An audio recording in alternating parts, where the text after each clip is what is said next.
کیے گئے جیسے کہ پچھلی امتوں پر بھی فرض کیے گئے تھے۔ مقصد اس کا یہ ہے کہ تم میں تقوی پیدا ہو جائے، پرہیزگاری پیدا ہو جائے، تم گناہوں کو چھوڑنے والے بن جاؤ۔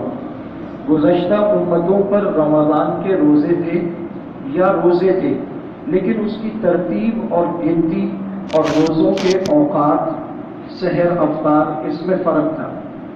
آپ صلی اللہ علیہ وسلم نے فرمایا جس نے ایمان اور احتساب کے ساتھ رمضان کے روزے رکھے، اللہ رب العزت اس کے گزشتہ گناہ معاف فرما لیں گے۔ ایمان،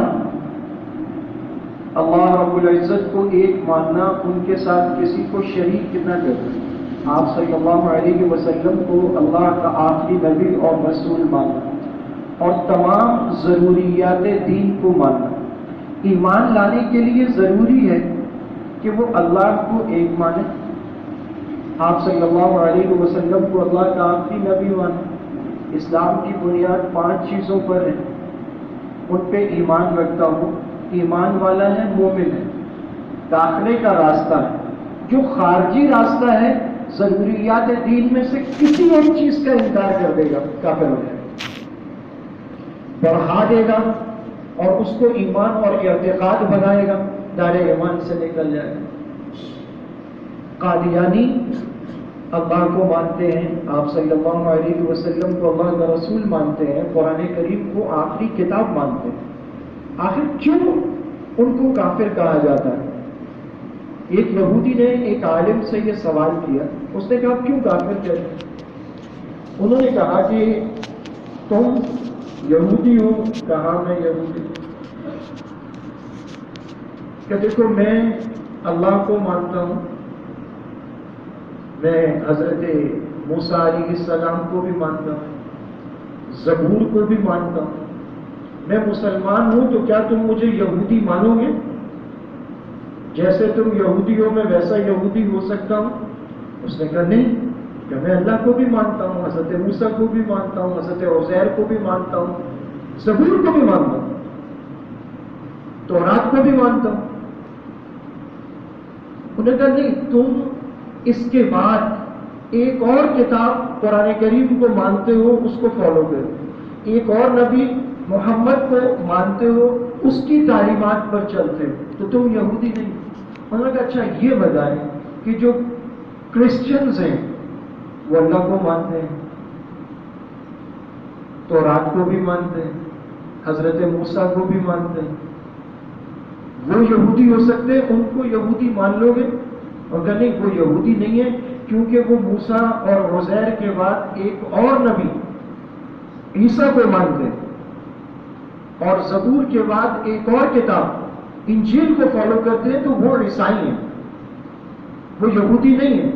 تو بالکل اسی طرح قادیانی آپ صلی اللہ علیہ وسلم کے بعد مرزا قادیانی کو نبی مانتے ہیں، اب اپنے آپ کو مسلمان بھی کہتے ہیں، مسلم معاشروں میں بھی رہتے ہیں، خود کو احمدی مسلم کہتے ہیں، جو مرزا کو نہیں مانتا ان کو غیر مسلم سمجھتے ہیں۔ اور مرزا کی مشہور زمانہ ایک کتاب ہے خزائن، یہ اس کے الفاظ ہیں، گندی چیز کا اور کفر کا نقل کرنا تاکہ لوگوں کو گندگی کا پتہ چلے۔ اور یہ بات جب وہ اسمبلی میں آیا تو حضرت مفتی محمود نے پوری بحث کے بعد سب کے سامنے رکھی۔ انہوں نے کہا اس سے پوچھو اس کے مرزا نے خزائن میں یہ بات لکھی ہے یا نہیں کہ جو مرزا کو نبی نہ مانے وہ سب کنجریوں کی اولاد ہے، یہ اس کی کتاب میں۔ اور ایسی ہزاروں باتیں، حضور کے بعد نبوت کا دعویٰ چھپا کر ادھر ادھر دائیں بائیں۔ حضور کے بعد ختم نبوت ایک ایسا معاملہ ہے ایمان والوں، اس میں ہم سب جذباتی ہیں، ہمیں ہونا چاہیے۔ ہمارا اللہ سے رشتہ، قرآن سے رشتہ، آخرت قیامت، ہر رشتہ آپ صلی اللہ علیہ وسلم کی ذات اقدس سے ہو کے گزرتا ہے۔ ہمارا پورا دین نبی سے شروع ہوتا ہے، نبی پہ ختم ہوتا ہے، جو نبی نے کہا وہ دین ہے۔ تو آپ صلی اللہ علیہ وسلم کی ختم نبوت ایک ایسا معاملہ ہے کہ اس میں ہر مسلمان جذباتی ہے اور ہونا چاہیے، پوری عقل کے ساتھ، پوری دیانت، صراحت، وضاحت، ہر چیز کے ساتھ، سارے جذبات یہاں جڑے ہوئے ہیں۔ تو قادیانی وہ اللہ کے رسول صلی اللہ علیہ وسلم کے بعد قادیانی کو وہ کہتے ہیں ذلی نبی ہے، بروزی نبی ہے، امام مہدی ہے، نبی ہے، وہی اترتی ہے، اور جس فرشتے کے ذریعے وہی اترتی تھی اس کا نام تھا ٹیچی ٹیچی۔ جب اللہ کے نبی کے بعد نبوت کا دعویٰ ہوگا تو پھر اللہ ایسے ہی ذلیل کریں گے نا، انسان ذلیل ہوگا۔ اب جب سے یہ حکومت آئی ہے، کبھی فلاں کمیشن میں، کبھی اقتصادی کمیشن، کبھی اقلیتی کمیشن، 400 مندر سرکاری خرچے پر لوگوں کو پیسے دینے کے لیے قوم سے چندہ کیا جا رہا ہے۔ 400 مندروں کی اس وقت ممبر پر بیٹھ کر پوری ذمہ داری سے کہہ رہا ہوں سرکاری خرچے پر تعمیر جاری ہے۔ اربوں روپے لگا کر یہ کرتارپور بنایا گیا، راستہ کھول دیا گیا، بغیر ویزے کے لوگ آ جا رہے ہیں۔ قادیانی اپنی عبادت گاہیں آہستہ آہستہ کھول رہے ہیں۔ اگر یہ کہیں کہ ہم غیر مسلم ہیں، خود کو مسلم نہ کہیں، غیر مسلم مانیں، اور ہم مسلمانوں کو کافر نہ کہیں، اور یہ مانیں کہ ہم ایک الگ فرقہ ہے مسلمانوں سے، تو ہمیں سکھوں سے مسئلہ نہیں، عیسائیوں سے مسئلہ نہیں، یہودیوں سے مسئلہ نہیں، ہندوؤں سے مسئلہ نہیں، تو قادیانیوں سے کیا مسئلہ ہو سکتا ہے؟ آئے اقلیتی کمیشن میں، لیکن آپ خود کو احمدی مسلم کہیں، اپنی عبادت گاہ کو مسجد کہیں، وہاں اعمال کریں، اس سے نماز کہیں، مسلمانوں کو نبی کے بعد ایک اور نبی کی طرف دعوت دیں، اس کی وحی کو وحی کہیں، مسلمانوں کو غیر مسلم سمجھیں، اور پھر آپ یہ کہیں کہ اقلیتی کمیشن میں ہمیں رکھو، ہمیں اقلیتوں کی طرح کوٹے دو، الیکشن لڑنے کی اجازت دو، عبادت گاہیں بنائیں۔ جو کہنے کو ان کی عبادت گاہیں ہوں گی وہ اس کو مسجد کہتے ہیں، اور وہ علن اعلان اپنے کفریہ پروگرام کریں، اس کی اجازت تو اس سرزمین پہ نہیں دی جا سکتی۔ آخر اس حکومت کے پیٹ میں ایسا کون سا درد ہے کہ پوری قوم لاک ڈاؤن میں، کام بند ہے، لوگ بھوکے مر رہے ہیں، ان کو قادیانیوں کی پڑی ہوئی ہے۔ میرے بھائیوں، نبی پر ایمان صرف ہم مولوی تو نہیں لائے نا، وہ صرف ہمارے نبی تو نہیں ہے، ہم تو چوکیدار ہیں، ہم آج ہیں، ہم کل نہیں ہیں۔ کراچی کا مولوی ویسا بھی جلدہ دیا ہے، وہ آج ہے کل نہیں ہوگا۔ آپ زیادہ سے زیادہ بولو گے انا للہ و انا الیہ راجعون۔ اپنے ایمان کی اور اپنے نسلوں کے ایمان کی حفاظت آپ نے کرنی ہے، ہر آدمی کو جاگنا پڑے گا۔ تو جو آدمی ایمان اور احتساب، ایمان ہے اللہ اور رسول پر ایمان لانا، ساری ضروریات دین کو ماننا، اس کے ساتھ رمضان کے روزے رکھے گا، حضور نے فرمایا اللہ تعالیٰ اس کے پچھلے گناہ معاف فرما دیں گے۔ اور یہی بات آپ نے فرمایا، دوسری روایت من صام و قام، روزے رکھے اور رات کو کھڑا ہوا۔ محدثین لکھتے ہیں اس سے مراد تراویح ہے، اس نے قرآن کریم کو پڑھا اور سنا، اللہ تعالیٰ اس کی مغفرت فرما دیں گے۔ رمضان المبارک بڑا قیمتی مہینہ ہے، اور اس دفعہ اپنے ساتھ بہت ساری مشکلات اور آزمائشیں لایا ہے، اور دن بدن یہ آزمائشیں بڑھتی جا رہی ہیں۔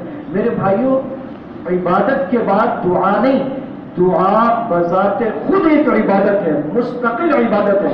آپ نے وضو کیا، قرآن شریف نہیں پڑھا، نماز نہیں پڑھی، وضو کر کے مصلی پہ بیٹھے اور دعا شروع کر دی، یہ بھی ایک عبادت ہے، مستقل عبادت ہے، اور اللہ تعالیٰ کو بہت زیادہ پسند ہے۔ جو اللہ سے مانگتا ہے اللہ تعالیٰ کو اچھا لگتا ہے، جو نہیں مانگتا وہ اللہ تعالیٰ کو برا لگتا ہے۔ تو میرے بھائیوں، اپنے لیے، امت کے لیے، مساجد مدارس کے لیے، دعوت کی جماعتوں کے لیے، علماء بزرگوں کے لیے، دنیا کے سارے انسانوں کے لیے ہدایت، خیر، بھلائی اور عافیت کا سوال کرنا، یہ بھی ایک عبادت ہے۔ آخری عشرہ قریب آتا جا رہا ہے، اپنی محنتوں اور کوششوں کو بڑھا دیجیے، اور نمازوں کے لیے کوشش کر کے اب مسجد میں آئیے اور مسجد میں نماز ادا کیجیے۔ اللہ رب العزت میرا اور آپ کا حامی و ناصر ہو۔ اللہ تعالیٰ ہماری اس آزمائش، ابتلا اور بلا کو ختم کرے۔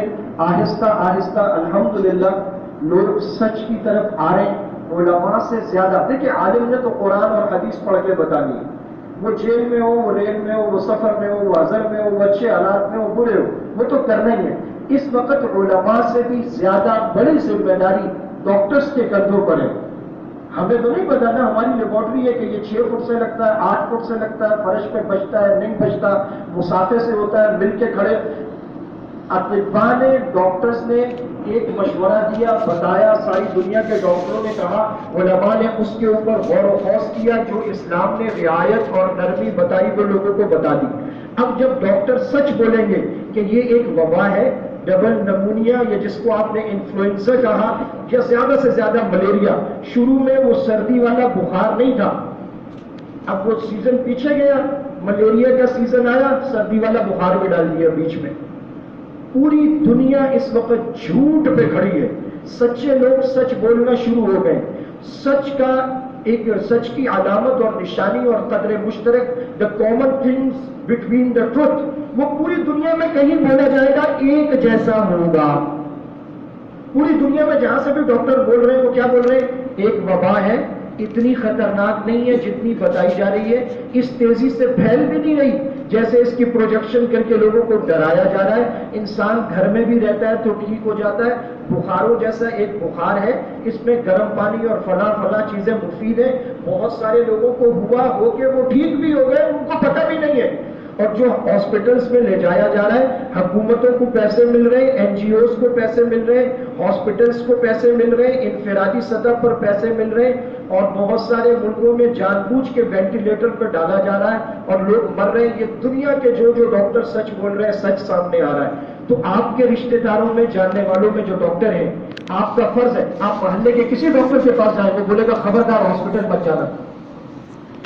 وجہ کیا ہے؟ تو آپ جو کر سکتے ہیں، لکھنے والا لکھے، بولنے والا بولے. اور آسان طریقہ اتحاد کا کیا ہوتا ہے؟ ہم نے مسجد کے ائمہ اکٹھا کرنا شروع کیے ہیں، ہم نے مدرسوں کے محتمم اکٹھا کرنا شروع کیے ہیں. آپ ڈاکٹر ہیں، 4 ڈاکٹر اکٹھے کر لیں. آپ بزنس مین ہیں، 6 بزنس مین اکٹھے ہو جائیں. آپ طالب علم ہیں، 10 طالب علم اکٹھے ہو جائیں. آپ ریٹائرڈ بزرگ ہیں، آپ 10 ریٹائرڈ بزرگوں سے رابطہ کر لیں. آپس میں بات چیت کرنا شروع کریں. اس مصیبت سے کیسے ہماری جان چھوٹے گی؟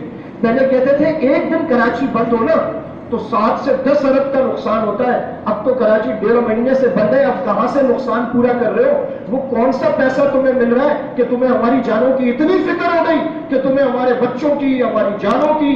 تو بھی 30 سال میں تم نے ہمارے صوبے، ہماری سڑکوں، ہماری صحت، ہماری دوا، ہماری تعلیم، ہماری اسکولوں کی، ہمارے تھانوں کی، ہمارے ہاسپٹلس کی کبھی فکر نہیں کی.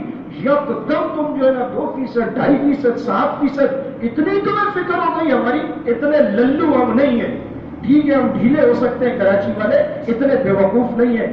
خدا را اس سازش کو سمجھیں اور اس کے خلاف جو شخص جو کر سکتا ہے، خاص طور پہ ڈاکٹرز، آج ان کی ذمہ داری بڑھ گئی ہے. وہ دیانتداری سے مشورہ دے دیں کہ نہیں بھائی ایسا کچھ نہیں ہے، ہم یہ صفوں کے فاصلے آج ختم کرنے کا فتویٰ دے دیں گے.